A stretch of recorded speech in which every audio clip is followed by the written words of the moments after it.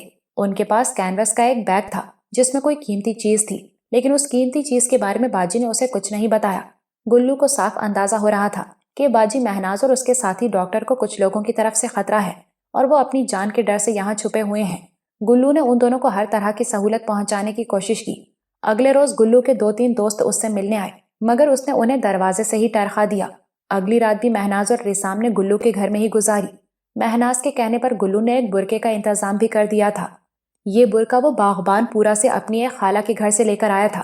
صبح منہ اندھیرے مہناز اور رسام کہیں جانے کے لیے تیار ہو گئے۔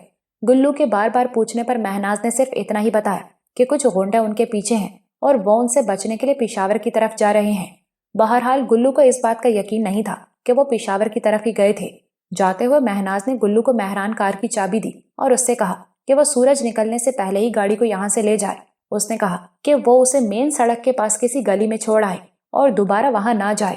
گلو سمجھ گیا کہ یہ گاڑی ان غنڈوں کی نظر میں آ چکی ہے جو مہناز اور رسام کا پیچھا کر رہے ہیں۔ گلو سے یہ غلطی ہوئی کہ اس نے گاڑی کے حوالے سے مہناز کی تاکید کو نظر انداز کیا، بجائے اس کے کہ وہ اس کی ہدایت کے عین مطابق عمل کرتا اور اسے کہیں چھوڑ آتا۔ اس نے تھوڑی سی تفریح کرنا چاہی۔ محلے کی ایک لڑکی فوزیہ سے اس کی دوستی چل رہی تھی۔ اس نے سوچا فوزیہ کے ساتھ ایک چکر ریس کورس پارک کا لگا لینا چاہیے۔ اس غلطی کی پاداش میں اب گلو تھانے میں تھا اور گاڑی باہر احاطے میں کھڑی تھی۔ فوزیہ کی منت سماجت کی وجہ سے ایس ایچ او نے اسے جانے کی اجازت دے دی تھی۔ قریباً 1 گھنٹے بعد ہم گلو کے ساتھ اس کے گھر میں موجود تھے۔ گلو زیر حراست تھا اور 2 پولیس اہلکار سادہ لباس میں اس کے ساتھ موجود تھے۔ گلو نے ہمیں وہ کمرہ دکھایا جہاں ڈاکٹر مہناز نے رات گزاری تھی۔ ایک بوسیدہ سا پلنگ تھا، ایک خستہ حال جستی الماری بھی یہاں موجود تھی۔ عمران نے گلو سے پوچھا، ڈاکٹر رسام کہاں رہا تھا؟ گلو نے کہا، وہ باجی مہناز کے ساتھ ہی رہا تھا جی، پر سوتے وقت باہر برانڈے میں آ گیا تھا۔ جس تھیلے کی تم بات کر رہے ہو وہ کہاں تھا؟ وہ باجی مہناز نے اپنے پلنگ کے نیچے رکھا ہوا تھا، پر بعد میں انہوں نے تھیلا الماری میں رکھ دیا تھا اور تالا لگا کر چابی اپنے پرس میں ڈال لی تھی۔ میں نے کہا، تم نے مہناز سے پوچھا نہیں کہ تھیلے میں کیا ہے؟ جب انہوں نے خود نہیں بتایا تو پھر مجھے پوچھنا چنگا نہیں لگا تھا۔ تمہارا اپنا کیا خیال ہے کہ اس میں کیا تھا؟ کوئی وزنی سی شے تھی، باجی مہناز اسے بڑے آرام سے اٹھاتی اور رکھتی تھی۔ شاید وہ شیشے کی بنی ہوئی کوئی چیز تھی۔ پھر وہ ذرا توقف کر کے گلوگیر لہجے میں بولا، پر مجھ کو معاف کر دیں جی، مجھ سے بڑی غلطی ہوئی ہے۔ میں باجی کو کیا منہ دکھاؤں گا؟ وہ مجھے اور عمران کو بھی پولیس والے ہی سمجھ رہا تھا، اس لیے مجھ سے معافی کا طلبگار تھا۔ عمران نے کہا، معافی تمہیں ایک ہی صورت میں مل سکتی ہے، جو کچھ تمہیں معلوم ہے صاف صاف اور کھل کر بتاؤ۔ یہاں جو کچھ ہوا اس کا پورا نقشہ بیان کر دو۔ میں کیا بتاؤں جی؟ شروع سے بتاؤ۔ وہ دونوں رات 2:30-3 بجے کے قریب یہاں پہنچے تھے۔ دونوں کافی پریشان تھے۔ باجی نے بتایا کہ کچھ لوگ ان کے پیچھے لگے ہوئے ہیں۔ انہوں نے مجھ سے کہا کہ میں فوراً باہر گلی میں جا کر گاڑی پر کپڑا ڈالا ہوں۔ اس کے بعد وہ دونوں کمرے میں چلے گئے اور کھسڑ پھسڑ کرتے رہے۔ جلد ہی صبح ہو گئی۔ باجی بار بار کہیں فون کر رہی تھی، پر وہ مل نہیں رہا تھا۔ میرا خیال ہے کہ کوئی بندہ بیمار تھا اور باجی اس کی طبیعت کے بارے میں پوچھنا چاہ رہی تھی۔ وہ بار بار ڈاکٹر رسام سے کہہ رہی تھی کہ پتہ نہیں انہوں نے فلاں دوا کھائی ہے کہ نہیں، فلاں ٹیکا لگوایا ہے کہ نہیں۔ وہ شاید کوئی بڑی عمر کا بندہ تھا۔ باجی اس کا عجیب سا نام لے رہی تھی، مجھے اب یاد نہیں آ رہا۔ جلالی تو نہیں کہہ رہی تھی؟ میں نے پوچھا۔ ہاں شاید یہی کہہ رہی تھی۔ انہوں نے کوئی 15-20 دفعہ فون کیا پر نہیں ملا۔ پھر انہوں نے کسی اور کو فون کیا۔ اس بندے نے کوئی اچھی خبر نہیں سنائی۔ اس نے بتایا کہ وہ جس بندے کا پوچھ رہی ہیں وہ شاید بے ہوش ہو گیا ہے اور اسے لاہور کے اسپتال میں لایا گیا ہے۔ اس کے بعد باجی کی پریشانی اور بھی بڑھ گئی۔ وہ رونے لگ پڑی۔ انہوں نے ڈاکٹر رسام سے کہا کہ وہ ابھی اسپتال جانا چاہتی ہیں۔ انہوں نے اپنا چھوٹا بیگ اٹھایا اور جانے کے لیے تیار ہو گئیں۔ ڈاکٹر رسام غصے سے بولا کہ وہ ایسا کیوں کر رہی ہیں، وہ پکڑے جائیں گے۔ اس موقع پر ڈاکٹر رسام نے پولیس کی بات بھی کی، جس سے مجھے اندازہ ہوا کہ ان دونوں کو غنڈوں کے علاوہ پولیس سے بھی خطرہ ہے۔ بعد میں ڈاکٹر رسام باجی مہناز کو کھینچ کر کمرے میں لے گیا۔ اس کے بعد دونوں میں جو باتیں ہوئیں اس کا مجھے کچھ پتہ نہیں۔ عمران نے کہا، مہناز نے جس دوسرے بندے کو فون کیا اور جس نے اسے جلالی کی خراب حالت کے بارے میں بتایا، اس کا نام تم نے سنا؟ نہیں جی، یہ بھی پتہ چلا کہ وہ مرد تھا یا عورت؟ میرا خیال ہے کہ عورت تھی۔ اچھا، اس کے بعد کیا ہوا؟ مہناز اور رسام کا سارا دن کیسے گزرا؟ عمران نے پوچھا۔ باجی مہناز تو بہت پریشان رہی۔ انہوں نے سارا دن کچھ کھایا پیا نہیں۔ ڈاکٹر رسام ان سے تسلی کی باتیں کرتا رہا۔ پتہ نہیں انہیں کیا سمجھاتا بجھاتا رہا۔ باتیں کرتے کرتے اچانک عمران کی نظر کسی چیز پر پڑ گئی اور وہ چونک گیا۔